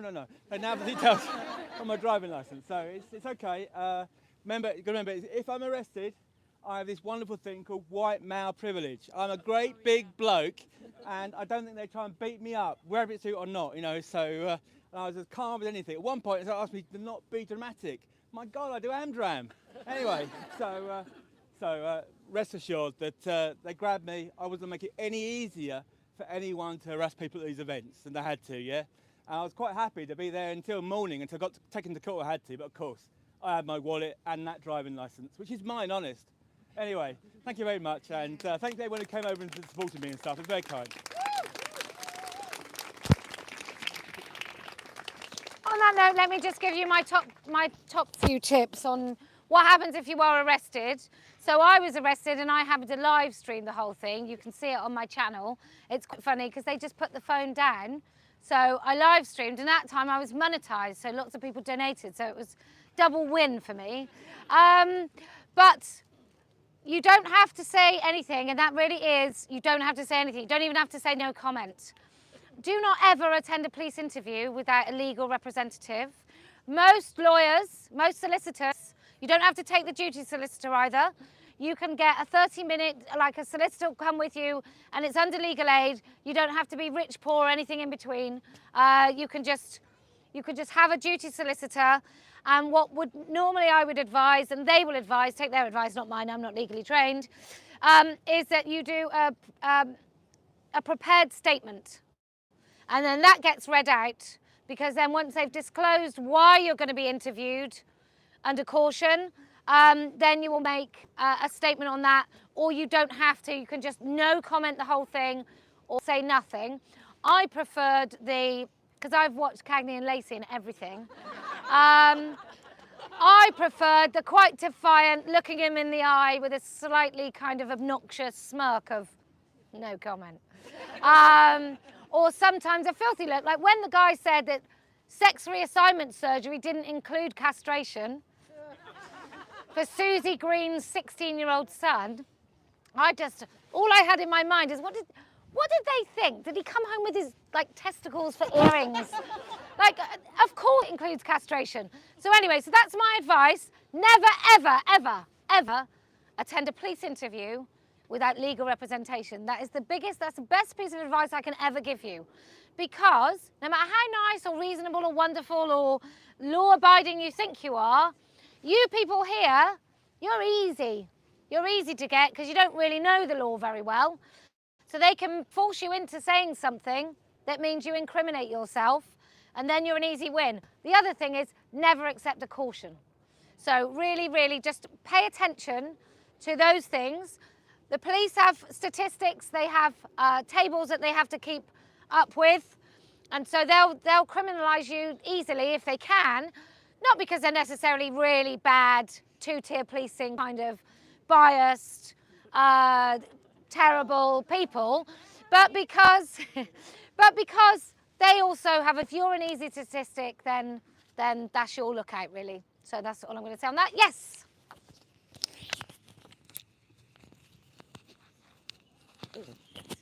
Hi, I'm James. I'm Human Gay Male on Twitter. And humangaymail.com. I just want to quickly say something about reaching more gay men in the kind of fight against gender identity ideology. A lot of gay men don't realise what's going on because it doesn't affect them in the way it affects women and affects lesbians. A lot of gay men don't hear women because a lot of gay men don't have to interact with women, maybe their mum, but can go through life and not interact with women. So they're not kind of hearing what's going on. I want more gay men to understand what's going on and reach those gay men who are not listening to women and not hearing women. So I've been tweeting as Human Gay Male for a few years, inspired by Adult Human Female. I've kind of adapted that for my own purposes. And on Friday night, we had 40 of us for the launch event, gay men, who some of you are here, in a gay male-only space in a bar in London, who we could talk freely about gender identity ideology, not having any fear of being cancelled. Lots of gay men lose their friends, they get barred from gay bars, they get bottled in gay bars if they say the wrong thing. So the whole point of Human Gay Male is we're going to do monthly events in London. They're social events, but for gay men to meet with other gay men and talk about their kind of gender identity ideology issues, reach more gay men. We're going to do Edinburgh in May. I'm in America on holiday, so I'm going to try and do New York and San Francisco and see how that goes down there. But if you're a gay man here, do come and say hello. I've got little cards with the website on. If you know gay men who either do reject gender identity ideology or just have questions about it, then tell them to sign up on the website, because what you've been doing as women is fantastic and more gay men need to kind of do more. I think the kind of LGBTQ sector, the institutions, the charities, even the bars, there's a lot of gay men who hold a lot of political power there and aren't doing anything because they don't realise it's an issue. I think we can break through more if more gay men can be peaked, basically. So that's it. Thank you. Thank you. You replying as a lesbian. Sorry, I'm taking a second slot here. I did say at the beginning that I like to talk about lesbian spaces. And I'm really delighted to hear the work that you're doing. I can't remember your name, sorry, and it's great. And I'm really pleased that as a gay man, you can organise safe gay men only spaces in London and not be harassed. That's how it should be. But it's not how it is for lesbians. We get harassed, we get shut down, we get men outside screaming abuse at us. That is the most telling thing, in a way, that I've heard for ages. Why we need women-only space. Because the men can bloody do it. The men have always been able to do it. I don't begrudge them their space, but I demand that women be allowed our lesbian spaces as well. Thank you so much. Thank you. Okay. Alrighty, so over the next few months, I'm really hoping that the Party of Women is finally registered and then we can really get cracking. The idea of the Party of Women is that we go into councils, PCCs, MPs, Scottish and Irish, Northern Irish, Scottish and Welsh parliaments, and Cornwall, and Cornwall. Can't keep it by there, can you? That's my Cornish accent. If you want to be part of it, we will let you know as soon as it's done. We're nearly ready. And as soon as we get the green light, we are ready. And then we will be every single place that there is a decision made in which it impacts your lives or the lives of your children or the lives of anybody you care about. We want to have a woman in that place who will say the word no and mean it. That's the point of Party of Women. However, Let Women Speak, because I'm a genius, has got this amazing action. So if you're a member of Standing for Women, we're rebranding to Let Women Speak. So if you're a member of Standing for Women or the locals, it's too good to share, but it's so good. So if you want to be part of it, it's a little, if I say it's mischievous, it's civil disobedience, it doesn't break any law, it will really annoy some people. Yes. And it will be loads of fun.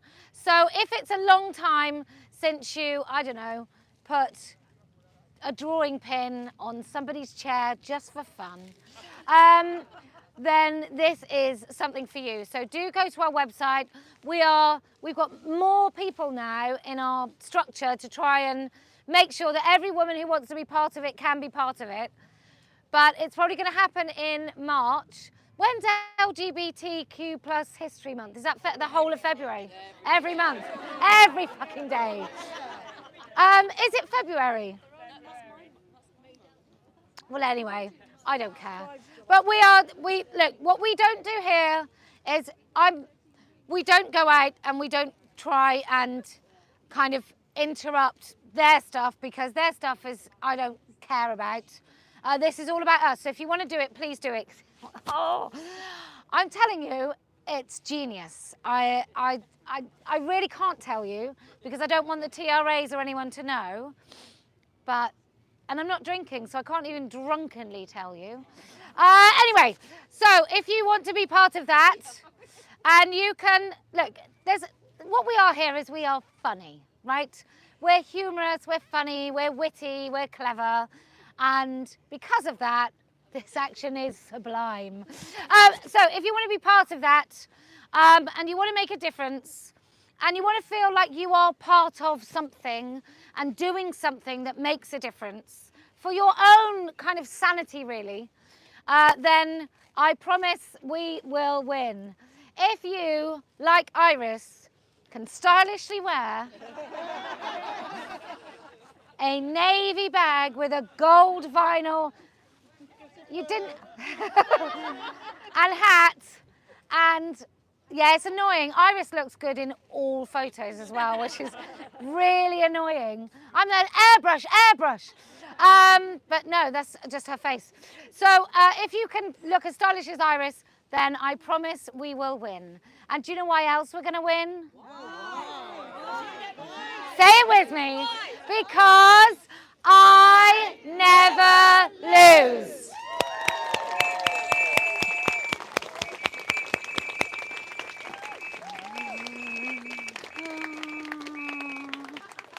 There we go. Wonderful. Thank you, Mary. Stop broadcast. Great. Worked on Twitter this time. I'll start hitting things I don't know.